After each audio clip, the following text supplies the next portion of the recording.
انفرادی زندگی میں بھی ایک آدمی کسی گناہ میں مبتلا ہے تو اس گناہ کے لیے اللہ سے مانگے بھی کہ اللہ میں اس گناہ سے بچنا چاہتا ہوں، مجھے اس سے بچا لے۔ یہ صرف کافی نہیں بلکہ جب گناہ کا تقاضا پیدا ہو تو اس وقت اپنے آپ کو زبردستی اس کام سے روکنے کی پوری کوشش کرے، جو اس کے اسباب ہیں اس اسباب کی طرف جانے سے اپنے آپ کو بچائے۔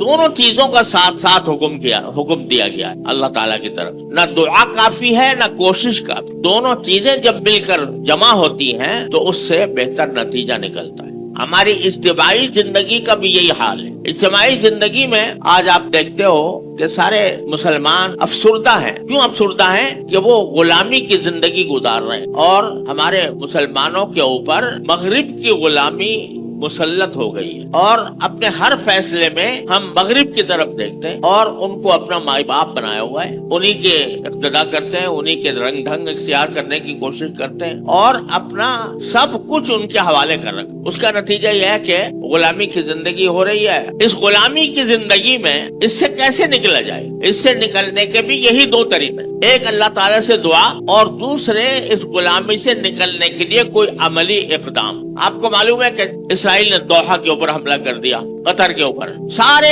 57 اسلامی ملک اکٹھے ہو گئے، اور اکٹھے ہو کر ہونا تو یہ چاہیے تھا، پاکستان کے سے قرارداد بھی پیش کی گئی تھی کہ بھائی سب مل کے کوئی اتحاد قائم کریں اور اتحاد قائم کر کے اسرائیل کا مقابلہ کریں، مگر جو قرارداد وہاں سے آئی، جو اعلامیہ جاری ہوا، وہ اتنا مایوس کن تھا کہ اس سے بہتر تھا کہ جمع ہی نہ ہوتے۔